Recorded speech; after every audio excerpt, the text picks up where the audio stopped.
Angibingelele, ngiyathemba ukuthi nawe uyaphila.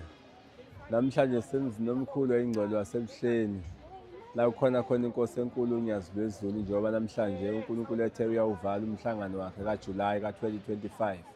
Bekukhona-ke imikhosi emikhulu ekusukela izolo ngena inkonzo yesabatha ekuseni nasemini wesewuvala kuNkulunkulu besinaney'khulu kahulumeni.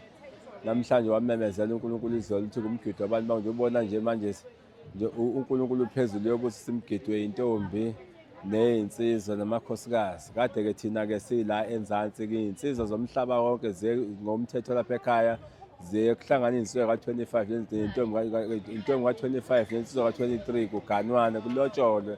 Namhlanje beyishada-ke intombi neyinsizwa ezingaphezu kwekhulu lapha ethempelini imishado kade ishada namhlanje yomhlaba wonke.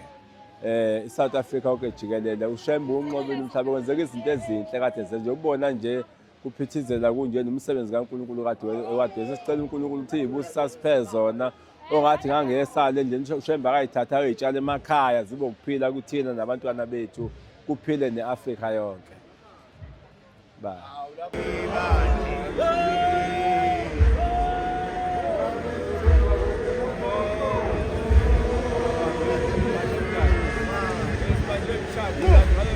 Halala, ngiyajabula makunjani.